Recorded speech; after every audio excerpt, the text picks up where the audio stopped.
Assalamualaikum warahmatullahi wabarakatuh. Teman-teman, kembali lagi di channel YouTube saya, Khairun Imam.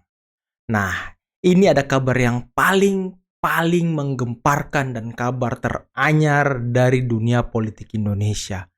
Di mana kalau kalian ingat, beberapa hari yang lalu Pak Jokowi sempat dinobatkan sebagai tokoh terkorup di dunia versi OCCRP. Dan ya, berita ini sudah digoreng, disebarkan kemana-mana oleh Rocky Gerung, oleh Prof. Ikrar, oleh Said Didu, oleh Amin Rais. Bahkan mereka mengatakan, oh benar asumsi kita selama ini, benar kecurigaan kita selama ini. Jokowi adalah tokoh terkorup di dunia. Nih lihat nih OCCRP. Kasian juga lihat para pembenci ya. Tapi teman-teman, mereka gagal total. Karena apa? Nah, ini yang akan membuat mereka bungkam dan malu sendiri. OCCRP mengaku tidak punya bukti bahwa Jokowi terlibat korupsi.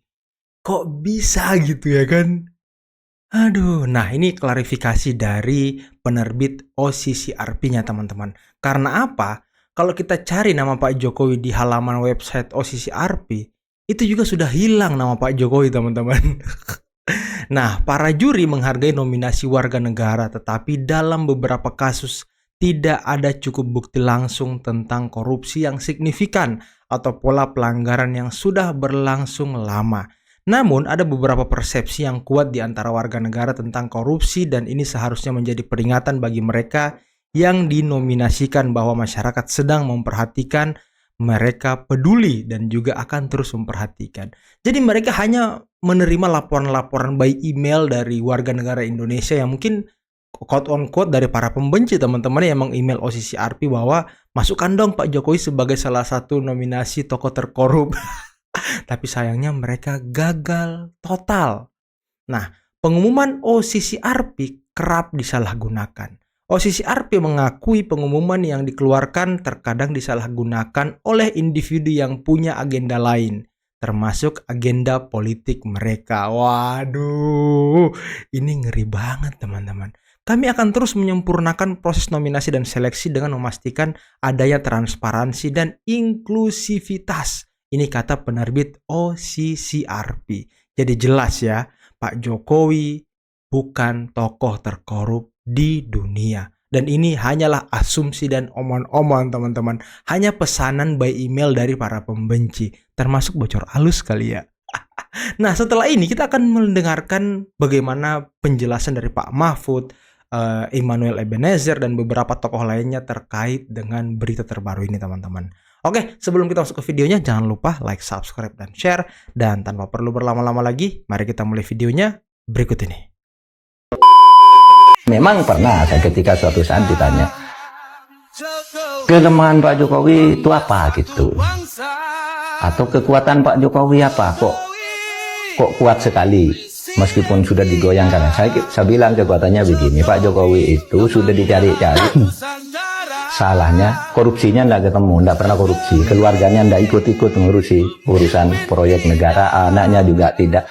Nah itu kekuatannya, sehingga cari kelemahannya enggak ada.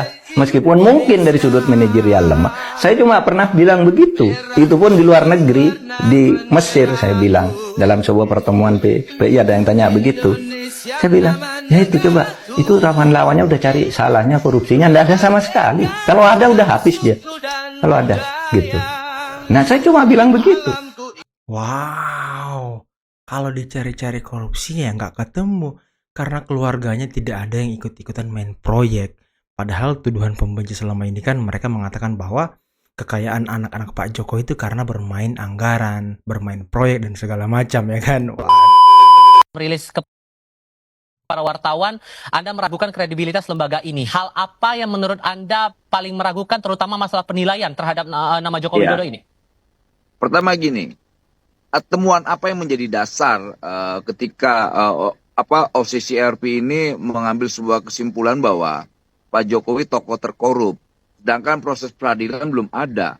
Lantas kemudian sudah merilis bahkan memframing seakan-akan Pak Jokowi ini sebagai tokoh paling korup sedunia. Betul. Menurut saya ini bukan sebuah sikap yang terhormat dari sebuah lembaga investigasi. Makanya jujur saya curiga jangan-jangan ini sengaja proksi intelijen yang melakukan propaganda yang ingin menghancurkan tokoh-tokoh bangsa ini yang dicintai oleh rakyatnya. Betul Artinya apa yang dilakukan OCCRP ini tidak akan mempengaruhi cinta rakyat Indonesia terhadap Pak Jokowi sebagai pemimpin. Gitu. Dan saya rasa ini kita harus lebih berhati-hati ke depan ya. Saya nggak tahu ke depannya apa lagi yang akan dilakukan oleh lembaga-lembaga internasional terkait Indonesia ke depan. Karena mereka melihat Indonesia ke depan ini kan semakin maju dan semakin bagus. Apalagi kita lihat pemerintahan Pak Prabowo ini ke depan ini kan pemerintahan berkelanjutan. Banyak tugas PR bangsa ini akan ditargetkan untuk lebih maju dan lebih cepat. Apalagi kita menghadapi 2045 adalah tahun emas untuk bangsa ini. Makanya ada narasi besar untuk menuju 2045 yaitu Indonesia yang Indonesia unggul gitu. Jadi kita akan kalau menaikkan melihat bibit-bibit dari unggul. proses penilaiannya disebutkan bahwa ini dilakukan proses voting, kemudian ada jurinya, Bang. Anda bagian mana yang Anda ragukan? Voting terus ada jurinya ya kan. Kita nggak tahu mereka dari mana bukti-bukti bahwa Jokowi korup. Apakah ada proses peradilan? Adakah semacam keputusan pengadilan? Harusnya ada parameternya dong. Jangan lantas membuat framing kemudian disebarkan, dirilis tanpa ada sebuah keputusan hukum. Betul. Ya, ini kan pelanggaran juga dong. Makanya saya bilang saya mempertanyakan kredibilitas keputusan itu. Dasarnya apa gitu loh. Kalau dasarnya opini, ya siapapun bisa melakukan opini. Akhirnya saya bilang ini bukan sebuah opini jahat saja, tapi ini propaganda yang merusak sengaja diciptakan oleh lembaga investigasi. Dan lembaga investigasi ini juga bisa kita kita paham sekali ya kerja-kerja intelijen internasional dalam merusak tokoh-tokoh bangsa di manapun ya, di negara manapun. Nah, teman-teman, kalau kalian ingat ya, beberapa presiden itu selalu namanya dalam tanda kutip dibusukkan, teman-teman ya, setelah dia akan lengser menjadi presiden.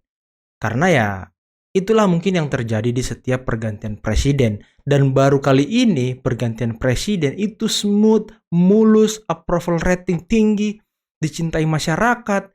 Antara presiden sebelumnya dan presiden penggantinya, antara Pak Jokowi dan Pak Prabowo sama-sama dicintai rakyat, teman-teman. Approval rating Pak Jokowi setelah turun dari presiden 70%, approval rating dari Pak Prabowo setelah menjadi presiden hampir 90%. Ini kan sangat luar biasa. Dan asing tidak suka dengan hal ini, teman-teman. Pasti punya bukti yang kuat untuk memasukkan Jokowi sebagai seorang pemimpin terkorup di dunia. Ini yang seharusnya dikejar oleh KPK katanya, karena pasti ada korupsi dan kerugian besar keuangan negara dalam kasus ini. Guntur bahkan mengingatkan KPK sebaiknya fokus pada kasus korupsi Jokowi daripada mengkriminalisasi Hasto Kristianto yang bukan pejabat negara dan tidak pernah merugikan keuangan negara sepeser pun. Buat saya, berita Jokowi pemimpin terkorup ini jelas mengejutkan sekaligus mengkhawatirkan. Saya adalah pendukung Jokowi sejak 2012. Saya loyal pada Jokowi, terutama karena saya menganggap dia bersih dari korupsi. Dari informasi yang saya peroleh selama saya jadi politisi, dugaan saya nampaknya tidak berlebihan. Di Indonesia, kita kan tidak pernah mendengar satupun kabar bahwa Jokowi terlibat korupsi. Ketika saya mendengar kabar bahwa OCCRP menyebut Jokowi sebagai salah seorang pemimpin terkorup, saya merasa jangan-jangan saya tertipu selama ini. Karena itulah saya membaca langsung website OCCRP. Dan dengan cepat, hanya dengan membaca sebagian konten mereka, saya bisa langsung tahu kabar bahwa OCCRP menempatkan Jokowi dalam daftar pemimpin terkorup di dunia adalah bohong. Fake news. LSM International itu memang membuat sebuah laporan tentang siapa yang layak disebut sebagai pemimpin terkorup di dunia. Yang dinobatkan sebagai Person of the Year adalah pemimpin Suriah yang baru saja digulingkan, Bashar al-Assad. Tapi mereka tidak membuat investigasi tentang Jokowi. Lantas kenapa nama Jokowi disebut-sebut? Menurut dugaan saya, ini adalah rekayasa yang dikomandani gerakan anti-Jokowi di Indonesia. Mereka dengan sengaja men-spin laporan OCCRP yang asli, menuliskannya dalam bahasa Indonesia sehingga seolah-olah OCCRP menyebut Jokowi adalah pemimpin korup, dan lantas menyebarkannya kepada jaringan wartawan di Indonesia. Saya tidak ingin menuduh para wartawan dari Kompas, Tempo, dan lain-lain dengan sengaja menyebar kabar bohong ya. Saya duga mereka tertipu oleh penyebaran tulisan yang disebarkan oleh kaum anti Jokowi tadi. Tapi supaya Anda nggak bingung, saya paparkan saja secara lengkap duduk perkaranya. Salah satu cara OCCRP menentukan siapa yang layak menjadi pemimpin terkorup di dunia adalah dengan mengundang para pembaca dan wartawan di seluruh dunia untuk mencalonkan nama-nama yang layak disebut sebagai Person of the Year mereka. Saudara, saya lebih suka dibilang Dungu, Ternak Mulyono, Ternak Mulyono. ketimbang kelihatannya cerdas, padahal super duper dungu. Super duper dungu ya kan. Hari ini kita lihat di lamannya OCCRP, tiba-tiba data Jokowi Hilang. hilang, saudara. Hilang dari websitenya OCCRP. Why? Oh, rupanya terjadi kekeliruan informasi ketika OCCRP memakai Google Form dan meminta orang-orang mengisi siapakah orang terkorup sedunia. Maka grup Tempo dan kawan-kawan mengajak mengisi data-data palsu bahwa Joko Widodo adalah orang terkorup. Tanpa bukti lagi ya kan.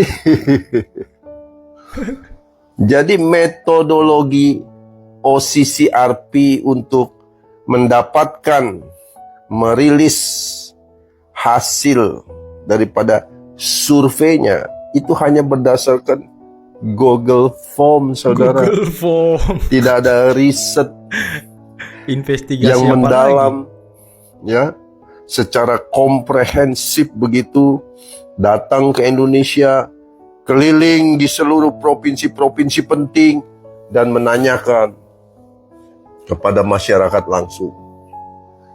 Jadi kita lihat bahwa yang kelihatan cerdas aja bisa sangat super duper dungu. Super dungu. Seperti Rocky Gerung contohnya. Bahasa yang dipakai oleh Rocky Gerung selalu dungu, Ternak Mulyono. Kami ini warga negara Indonesia. Kami bangga memiliki presiden selama 2 periode yang membangun dengan fakta dan nyata. Dengan kerja. Kita juga mendengar pengakuan itu dari orang-orang yang kredibel. Betul. Ya, siapa itu? Ya, Luhut Binsar Panjaitan, Sri Mulyani menterinya sendiri, bahkan dari mulut Bapak Prabowo, presiden terpilih. Hanya orang yang tidak punya akal sehat dan hati nurani yang tidak bisa mengakui bahwa Keberhasilan Pak Jokowi adalah orang yang sangat berjasa bagi bangsa ini. Jadi saya melihat segala upaya, usaha untuk menjelekkan nama Bapak Jokowi hanya menghasilkan nilai tambah bagi pribadi Bapak Joko Widodo dan keluarga. Akhirnya, saudara, nama baik mencari jalannya sendiri. Ketika karakter kita bangun dengan kerja. Itulah prinsip yang saya pegang.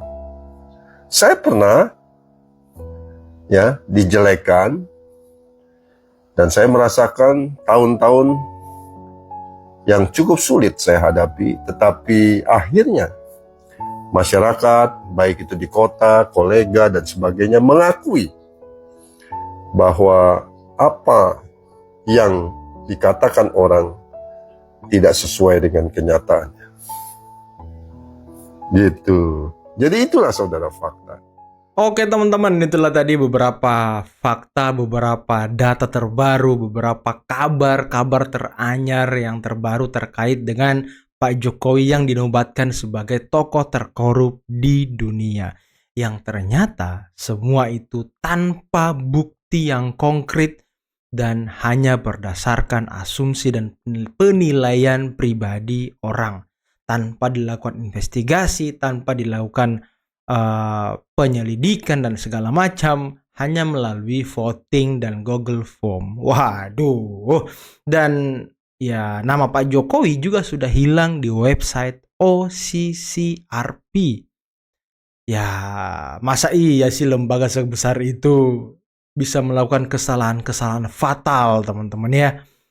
Ya, ini kan sebagai bentuk pencemaran nama baik juga. Tapi ya nggak apa-apa lah ya. Pak Jokowi juga tidak masalah. Pak Jokowi juga mengatakan silakan dibuktikan. Bahkan tadi Pak Mahfud mengatakan kalau mau mencari kesalahan Pak Jokowi itu sulit karena Pak Jokowi tidak pernah korupsi dan bermain anggaran. Anak-anaknya Pak Jokowi pun tidak pernah bermain proyek-proyek pemerintah. Waduh, makin sulit dong pembenci ini. Tapi ya kita harus apresiasi teman-teman ya. Kita harus apresiasi usaha, kita harus apresiasi kerja keras dari para pembenci untuk terus menjatuhkan Presiden ke-7 Republik Indonesia, Bapak Joko Widodo. Dan kalau kalian lihat, beberapa hari terakhir ini, Said Didu, Prof. Ikrar, Rocky Gerung, itu sudah melakukan penyebaran informasi ini, menghasut masyarakat, sudah omon-omon, ya hanya menggunakan OCCRP, mereka lantas mengatakan, oh iya betul selama ini asumsi kita, persepsi kita benar tentang Jokowi bahwa dia tokoh terkorup. Nah, lihat kan OCCRP sudah membuktikan. Ternyata orang yang katanya cerdas, orang yang suka ngatain orang dungu, ya ternyata dia yang paling dungu teman-teman, dan kelompoknya ya kan. Aduh, emang rada-rada orang-orang ini ya. Oke lah teman-teman, mungkin cukup sekian dulu video kali ini. Jangan lupa like, subscribe, dan share videonya. Akhir kata, billahi taufiq wal hidayah. Wassalamualaikum warahmatullahi wabarakatuh. Bye-bye.